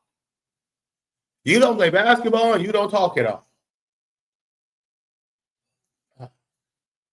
What do you do? What do you do now? Now you just rich as shit. That's it. Now you just a rich bitch. God damn. Unemployed rich bitch. How you unemployed rich bitch? And I feel like you owe me money. God damn it. I done gave you nicknames and shit, Clarky songs after your funky ass, and you can't tweet nothing? Let me get to BDP. Let me check. American Ball, I'm not staying up until 2 a.m. to watch her play overseas, man. I'm not sure I got that in me. Yeah, no, I think they will make it work. What up, son? Okay. I think they'll make it work. Shout out to BBS is in the building. Whatever CC does, I'm sure she will be successful for sure. All the people that's been called slurs and racist to support CC, and all we get see y'all next season. Yeah, man. You understand? You understand? She playing games. She playing with my money, man. The Pope, you are something missed. You making me laugh all the time. Listen, man, I just tell the truth. CC fans just in the dark. We just sitting in the dark. We just on Limbo. Meanwhile, Angel, she all at the fucking Victoria's Secret. Sophie going crazy. Lexi all in the glamour shit. We just sitting in limbo. Hey, I'm praying she returns next season or I'm out. Man. Wow, your son is tall. Yeah, man. Get it from his daddy. Carn, if there is no season next year, 50% of new fans and a good chunk of her own fans will be out. Yeah, we out. We already out. Us real fans. Us real Caitlin Clark fans. Us real Clarkies. We out. Caitlin, you losing the Clarkies. You gonna keep the fake fans, the fans that's really just trying to get paid off you. I know I'm talking shit about getting paid off you. I'm not true. I don't do content on you to get paid off you. It goes hand in hand. If we got content to talk about you, cool. But if I wasn't passionate about the shit, I wouldn't be able to do it. But now you give us nothing to talk about. And so, yeah, that's what I'm talking about. Give us something to talk about. Shit, you give us nothing. And we fed you. And you ain't playing. We kept everything afloat. We kept this whole punk ass league popping, even though you wasn't playing. We tuned in. But you can't get me. See? They can't get me like that. I'm not gonna become a person where I'm act like I'm very interested in the WNBA or what this person got to say or that person. Like, I don't care what Lexi got to say or Sophie. I don't give a shit. I really don't. I don't care. I mean, that's me personally. Caitlin, yes. I don't care what the others really got to say. Monica McNuts and Andrea. We done heard them say the same shit over the bullshit. It's done with that. Right? Done reporting on that type of stuff. I just want to see some basketball. I just want to see some basketball. Totally agree with you, Ben. And the hand that feeds you, WNBA, just got cut off for sure. Ben says she won't lose the lesbian fans who find her hot or the loser old guard fans who finally found a Jordan. But for the casual fan, they'd be out. Yeah, man. And that's what I mean. You're not going to, because I like CeCe's not going to get me to like the league. The league got to get me to like the league. You know? Couple that with a head coach crippling her play style, it'd be tough. Oh, my goodness. Oh, disgusting. Hello. It'd be... Huh? Like, yeah, it's terrible too. Caitlin is unemployed. She won't give us nothing. This is why I said I'm out on the W.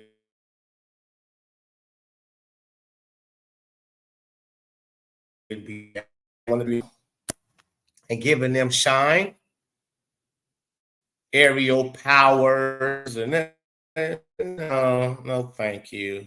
Thanks, but no thanks. Sue Burt, thanks. No thanks. I don't want to hear from you. So all of them, Candace Parker, AB, I don't want to hear from you. I don't really care about what you think or say.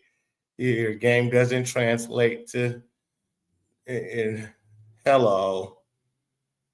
I don't care about none of y'all got to say. Even Sophie, fine ass. I'd rather see you at the Victoria's Secret. You need to stop fuck the podcasting. Get your ass on the runway.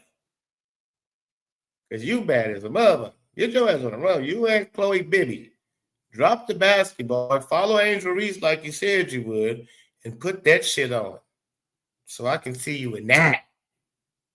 Yeah. I don't want to hear from you. I don't care what you got to say. That doesn't...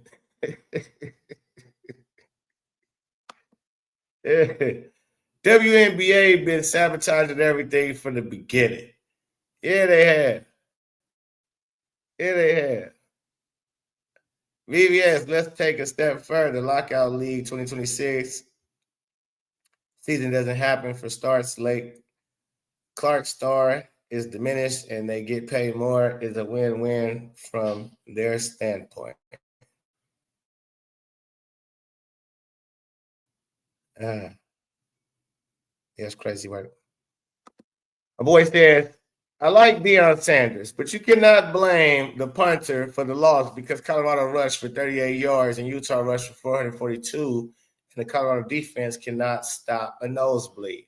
Yeah, my boy said the punter was out there. He was proud of the punter. The punter had a bad game. How you call out the punter? Deion is something different, bro. He is some kind of dumb.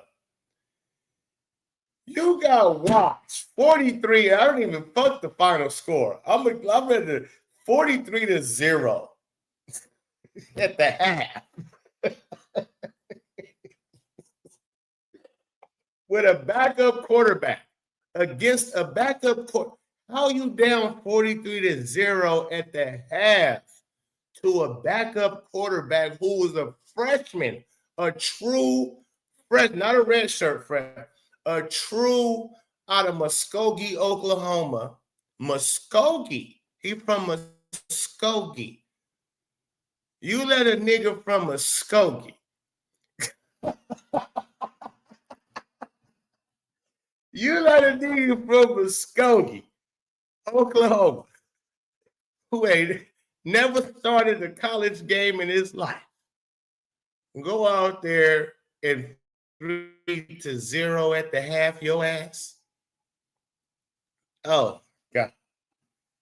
Oh, you're disgusting, sir. And you had the nerve to say the punter didn't make good punts. So he put in extra hours after practice. So he putting his ass off.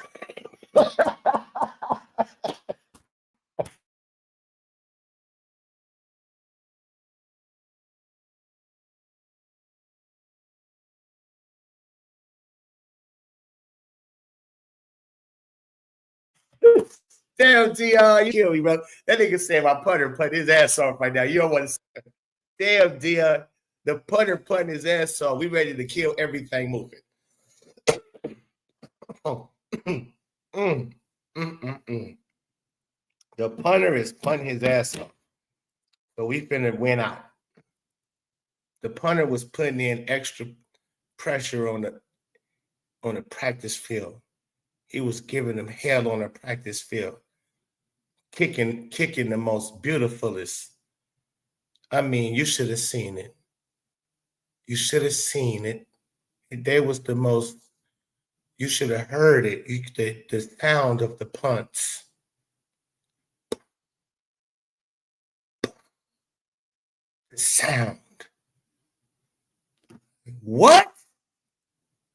Nigga, the punter, you shouldn't even want your punter to have to play.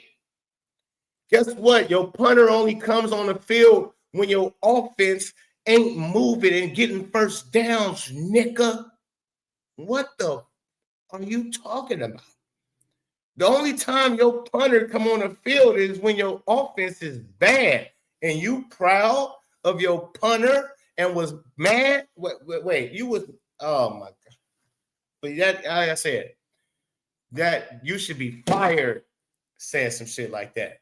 That should get you fired. You mean we was down 43-0 at the half, and you got the nerve to bring up the punter, nigga?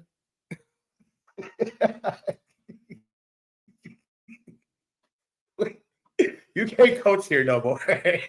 We done with this experiment. This experiment is over, folks. You lost without your son, Shador and Shiloh. Folks, you stupid as shit. Did you just say the punter was putting in? All right, I'm trying to move on. I'm trying, but I can't believe it every time I keep saying it. I can't believe he would say some shit like that. That's like in basketball. That's like you the basketball coach. And you're talking about like, yeah, my water boy, he getting the waters out faster now. You know what I mean? He messed up last week. He spilled a little bit. You know what I mean? But he was a little slow, but now he getting it.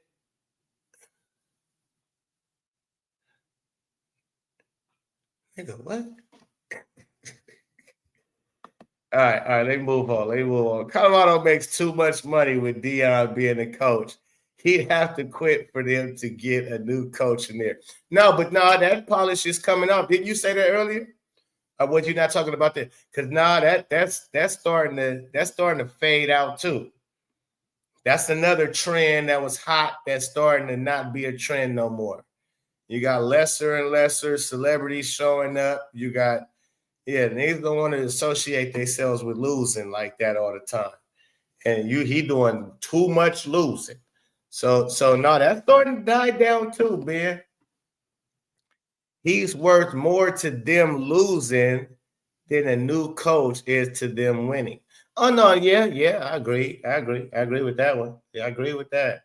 But in a minute, that ain't gonna, because it's real Colorado fans. You got real passionate fans. All of the outside jackers is outside jackers. And so this is where I'm going to play devil's advocate and push back a little bit on you right here, Ben.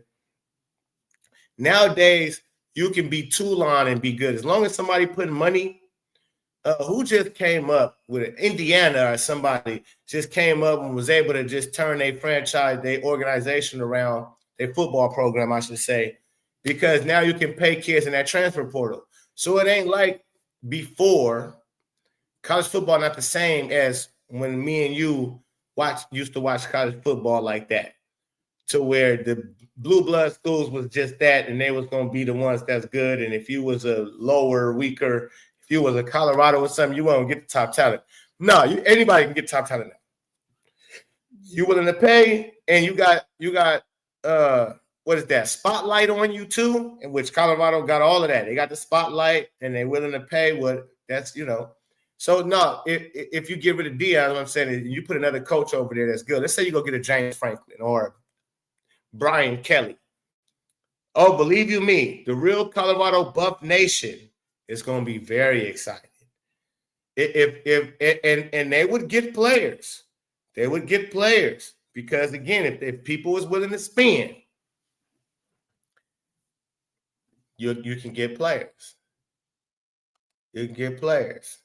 Crazy Ford Crafts. Let's quit the cute mess. They lost because he has no creativity on offense. He's playing smaller guys at linebacker, trying to stop the run, and he was not prepared. His team was confused. Correct. He went fishing. Oh, yeah, for you to be minus 18 yards in the first half, not only did you give up 400 yards rushing in the first half, for you to be minus 18 total yards, that's fireable. You should be fired. Walking into the locker room. Like I'll be the AD, the president, right? Don't let me be the AD president. All the team be walking in the locker room, right? The door is open. Picture the door open. All team walking after that ass whooping, right? You just received that type of ass whooping. And if guys just walking in, head down, fuck, man. Damn. They mad. The coach is the last one coming in. As the GM or the athletic director and president, we be closing the door. Nah, coach, this ain't your team no more, coach. You can't. We gonna close the door.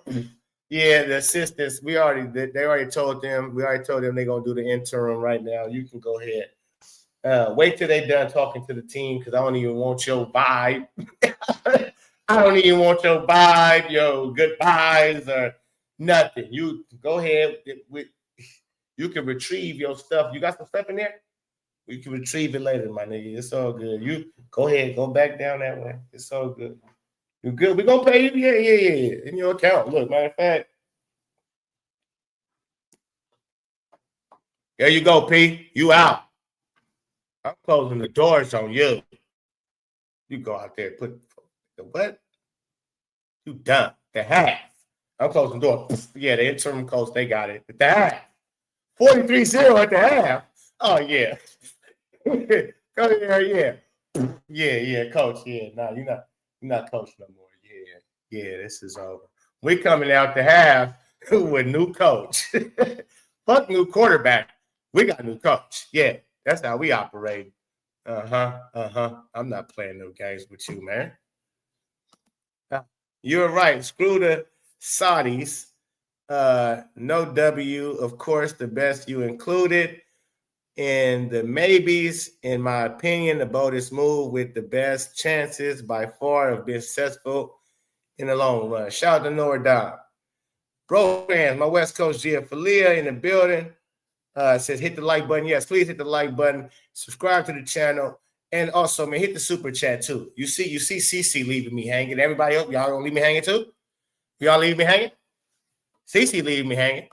Hit the super chat because we got 10 people in the motherfucking chat. And we got 20. Shout out to the 20 that's in the building. Dude, it's the racist Budo. Rose fan said Deion was petty. Deion was petty, bro, and had a transfer portal scrimmage for guys who he think gonna transfer that wasted 2 days of preparation. Oh, damn. That's crazy. That's crazy. Rose Bro, did you have to take a cut in pay due to lower viewership? Laugh out loud. I was talking about Clark before. Okay. Got you. Let me catch up. All right, here we go. The Colorado defense made the freshman quarterback look like the second coming of Michael Vick. Yeah, it was ridiculous. That was crazy work. I'd be happiest if CC grabs the billionaires and start a new league. She could and should blacklist white activists or women activists and attackers. They can stay in the W. Shout out to that. 18 yards. Wow, minus 18. Yeah, that's crazy. Minus 18 out of whole half. How you minus 8? You need to lose your job. You minus 18 out of whole half, minus 18. 18 yards out of whole half would be crazy. You fired if you only gave me 18 yards in 2 quarters. 2 14-minute quarters. We only mustered up 18 yards. You're fired. But you was minus 18 yards. Damn. I don't even know why he talked. He shouldn't even do no talking. What part he blamed the punter, y'all, in trying to find it? Shit. A little early on, I believe. Here, let me find it. Here I go. I'll find it for us. I'll find it. Punter shit was funny as hell. Gotta see the punter shit. Hold up. Let me go find it. If you can't find it before I find it, I'll find it. Let me see. Shit was cuts. Oh, I know what to do. Oh, yeah. I know what to do. Let's pull up this one.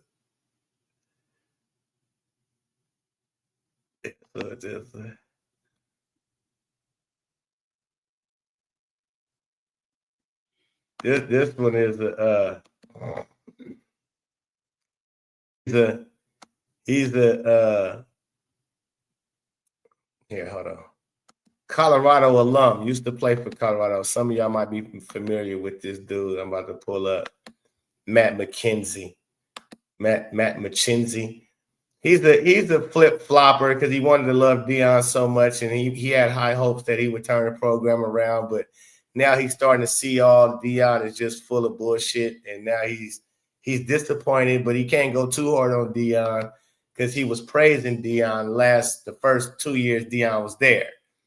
But he started calling him out here and there, not really calling him out, and he still trying to use little excuses. But in this one, this is gonna be funny. Let's make sure we all loaded up. All right, Matt McKenzie tired of Deion shit. Yeah, everybody is, and he's the real Colorado. See, so let's listen. He addressed Warren Sapp kicking over the pylons here. Before I show Coach Prime saying that, I wanted to show this from the pregame network.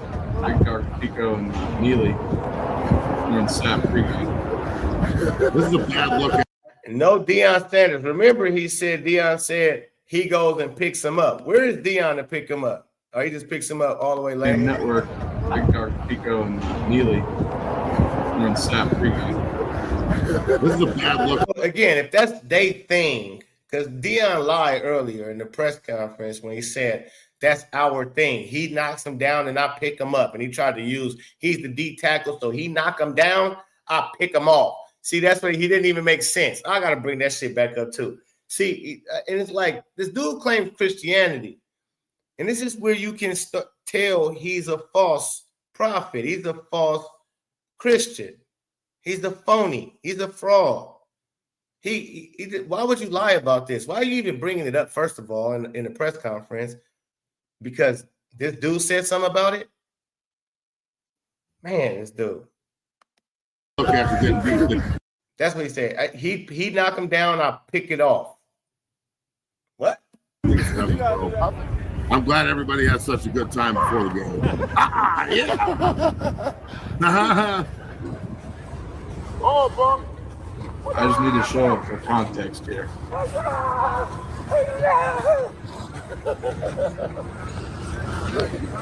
It's all right.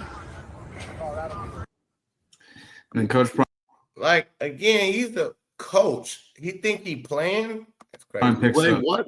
What? No offense to Coach Sapp, way better player than me.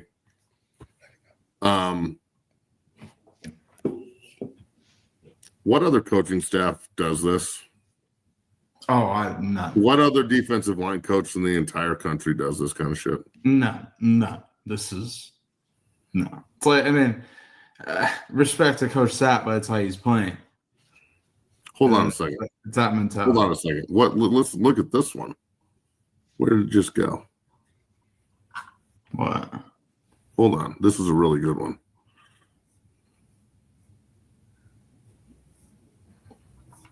No, fuck, they're coming in too fast. The guy was like, yeah, how did you know? They don't pay me shit. What are you talking about? Yeah. Who pays me? Dude, what the fuck are you talking about? God, Let the guy pay y'all. At least you're making some money. What the fuck are you talking about? In the right direction. And on Saturday, make sure everybody comes up and talks to me about how disappointed you are that I just won't blindly fucking follow you into the abyss of hell. Yeah. Yeah, let's have that conversation on why we're fucking posting videos of Coach Sapp kicking over pylons the day after we just got our ass motherfucking beat by a supposed rival. We call Utah a rival. I find it laughable. We're not a rival to them. We are W.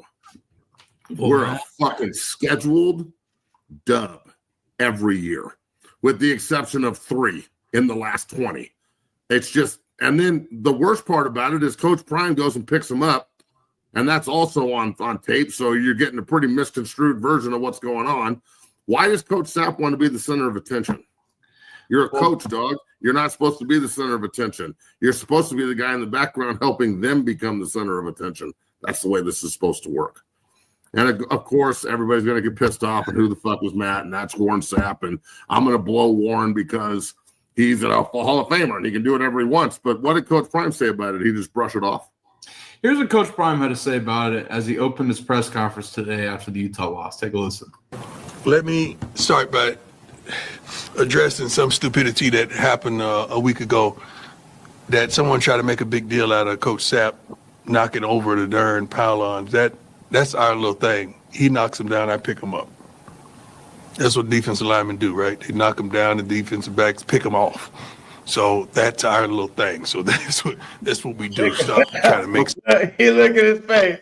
He like, what? You pick him up. The detail, like what? First of all, you're not coaching. He's not. I mean, he's not playing. You're not playing. He's not playing. You're not playing. You're not a D tackle. He's not a D tackle. You're not a defensive back. You guys are coaches. And he looking confused, like, what the fuck? That didn't even make sense. You just say he knock him down, you pick him up.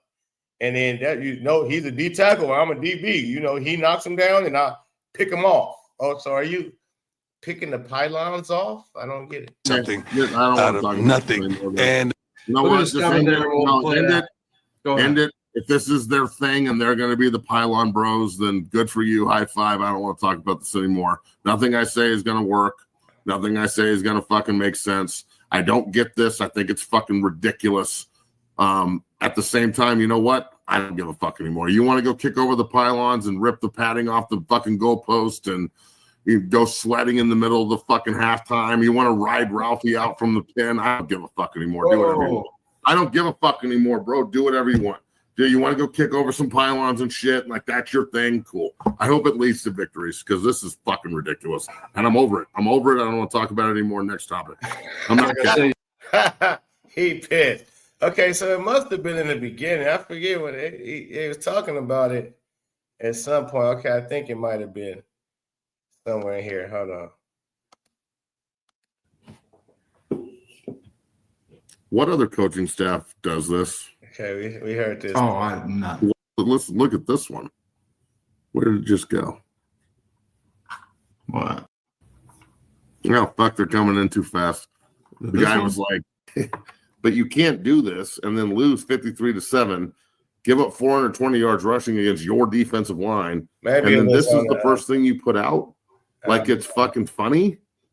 You think people are going to just forget the fact that you just got your ass motherfucking beat into the ground? Oh, and by the way, make sure you get really angry at me for calling you out on this. Make sure you really focus your energy in the right direction. And on Saturday, make sure everybody comes up and talks to me about how disappointed you are that I just won't blindly fucking follow you into the abyss of hell. Yeah. Yeah, let's have that conversation on why we're fucking posting videos of Coach Sapp kicking over pylons the day after we just got our ass motherfucking beat by a supposed rival. We call Utah a rival. I find it laughable. Hey, man. Hey, Matt McKenzie, he's a coach. He's a coach. He's a ex-player for Colorado when they was good. He didn't been through the motions, but now I guess I couldn't find the part we was looking for. But you'll find it. I mean, shit. But he basically says, the punter had a bad game, and the punter put in extra work. He put in extra work. He stayed a long time after. Matt responded to this. I haven't seen this yet.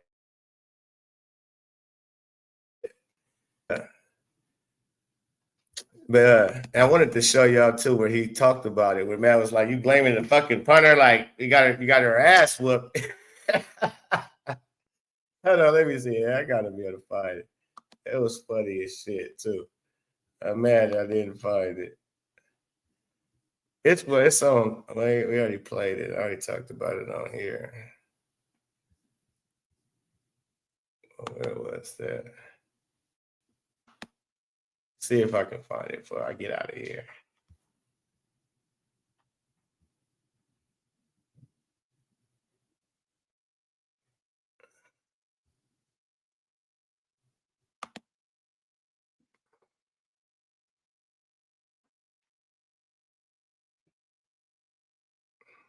It could have been on this. Let me see something real quick. No, I'll clip it. I'll clip it out and then put it on because I can't find shit. So I'll just clip it and put it on. But I'm about to get on up out of here, man. Appreciate y'all rocking with me. Hit the like button, subscribe, man. It's the Pope. Peace and love. I'm out.